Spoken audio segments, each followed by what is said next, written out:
आज की एक और क्राइम की कहानी में स्वागत है। आज की कहानी में 14 साल की लड़की होती है। जिस स्कूल में पढ़ती थी उस स्कूल के टीचर के साथ उसकी प्रेम कहानी चल रही थी और एक दिन वो टीचर के साथ ओयो होटल में पहुंचती है और उस होटल में पहुंचने के बाद दोनों एक दूसरे के साथ संबंध बना रहे होते हैं कि उसी टाइम पर दोनों की मौत हो जाती है। दोनों की डेड बॉडियां बाहर आती हैं और उसके बाद इस घटना का खुलासा होता है और फिर पता चलती है कि आखिर 14 साल की लड़की की प्रेम कहानी 30 साल के टीचर के साथ कैसे शुरू हुई। जो आज की घटना है वह उत्तर प्रदेश के अलीगढ़ की है और अलीगढ़ का एक खेरेश्वर चौराया है और उसी चौराहे पर एक द रॉयल नाम से ओयो होटल है। उस होटल के अंदर 7 मई की सुबह सुबह लगभग 8:30 बजे का टाइम था कि इतनी सुबह एक युवक पहुंचता है एक लड़की के साथ और वह 2 आधार कार्ड देता है। जो अपना आधार कार्ड दिया था उस आधार कार्ड में नाम जो था वह बताया जा रहा है चंद्रभान, जिसने लगभग उस युवक की उम्र 25 साल थी और एक लड़की का आधार कार्ड देता है जो मुस्कान राणा के नाम से था। दोनों आईडी बिल्कुल सही थी और वह शाम 4 बजे तक के लिए होटल को बुक कराता है और रूम में चला जाता है और रूम में जाने के बाद होटल स्टाफ को लगता है कि 4 बजे के टाइम पर वे बाहर आ जाएंगे। 4 बजे तक के लिए लिया है, बस वक्त गुजर जाता है और 4 बजने के बाद जब 5 बजते हैं तो होटल स्टाफ दरवाजे को खटखटाता है और लगभग 15 मिनट तक दरवाजे को खटखटाते हैं और खटखटाने के बाद जब दरवाजा नहीं खुलता तो होटल स्टाफ एक दूसरी की लेकर जाता है और उस की से जैसे ही गेट खोलता है तो सामने का नजारा था उसको देखकर होटल स्टाफ चीख मार जाता है। लड़का अंडरवियर में जमीन पर पड़ा हुआ था और लड़की ऊपर बेड पर, मतलब आधे कपड़े नहीं थे, बेड पर पड़ी हुई थी।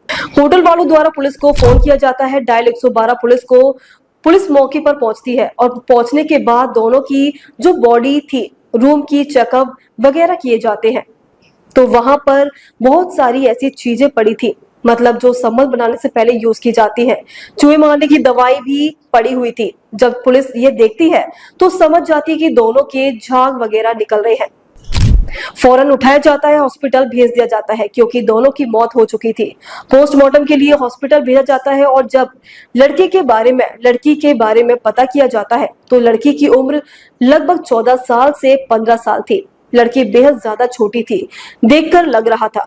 अब सवाल ये था कि जो आईडी दी थी उसमें उम्र ज्यादा थी, 20 से 25 साल। जब पुलिस देखती है तो आईडी फेक थी। वहीं जब पुलिस लड़की का आधार कार्ड चेक किया जाता है तो लड़की का आधार कार्ड बिल्कुल सही था, लड़की का आधार कार्ड फेक था। और जब लड़की का एड्रेस निकाला जाता है तो पता चलता है कि लड़का रोरावर थाना जो क्षेत्र का है, वहां का ज्वालाजीपुरम एक गांव है, वहां का रहने वाला है। और लड़के के परिवार से जब कांटेक्ट किया जाता है, लड़की के परिवार के बारे में पता किया जाता है क्योंकि लड़की का परिवार भी लड़की को ढूंढता फिर रहा था चारों तरफ और रूराबर थाने के अंदर भी गुमशुदगी की रिपोर्ट भी आई थी। जब पता चलता है और जब पूरी पुलिस कहानी निकालती है तो पता चलता है कि जो चंद्रभान है वे एक प्राइवेट स्कूल में पढ़ाता है बच्चों को।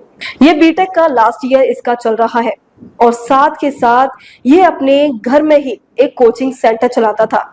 और जब लड़की के परिवार वालों से बातचीत की जाती है तो लड़की के परिवार वाले बताते हैं कि हमारी बेटी चंद्रभान जिस स्कूल में टीचर है वहीं पर पढ़ती थी 8वीं कक्षा में और वहां से जो चंद्रभान की कोचिंग है वहां पर पढ़ने के लिए जाती थी। लेकिन 3 महीने पहले ही हमें पता चला कि चंद्रभान के साथ ये बाइक पर घूमती फिरती है, चंद्रभान के साथ होटल वगैरह में जाती है। तो हमने इसकी कोचिंग पूरी तरह से बंद करवा दी। हमने इसको समझाया कि चंद्रभान से दूर रहे क्योंकि हमारी बेटी की उम्र महज 14 साल है और जो ये टीचर है इसकी उम्र लगभग 25 से 30 साल और ये हमारी बेटी को लेकर घूम रहा था। लेकिन हमने थाने में कंप्लेन नहीं दर्ज करवाई क्योंकि हमारी बेटी की बदनामी होती और वक्त गुजर जाता है।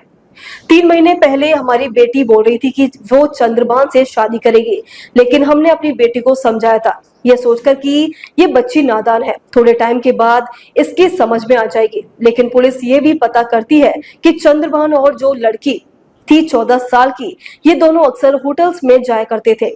इनके संबंध मतलब बहुत ज्यादा गहरे हो चुके थे क्योंकि कम उम्र में ही लड़की गलत रास्ते पर जा चुकी थी और चंद्रभान इससे प्यार करने लगा था।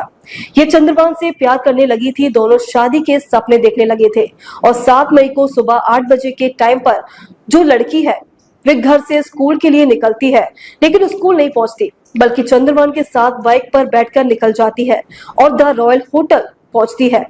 वहां पर इन लोगों ने पहले से प्लानिंग कर ली थी और जो होटल के स्टाफ को 4 बजे का टाइम दिया था, उसका मतलब साफ था कि आज ये लोग अपना काम खत्म कर लेंगे। वहां पर चंद्रभान ऐसी चीजें लेकर आया था कि जिससे वह पहले लड़की के साथ ताकत से पूरी ताकत के साथ संबंध बना सके, क्योंकि शक्ति की दवाई भी थी कई और उसको खाने के बाद ये दोनों एक दूसरे के साथ संबंध बनाते हैं और संबंध बनाने के बाद जो चूहे मारने की दवाई थी वो खा लेते हैं। वही पोस्टमार्टम रिपोर्ट में भी आया है कि लड़की के मरने के बाद आधे घंटे बाद चंद्रभान तड़पता रहता है और फिर आधे घंटे के बाद चंद्रभान की मौत हो जाती है और जो मौत हुई है वो दोनों की दवा चूहे मारने की दवा की वजह से हुई है और दोनों की मौत के बाद पोस्टमार्टम करवाया जाता है और दोनों की बॉडी परिवार को दे दी जाती है।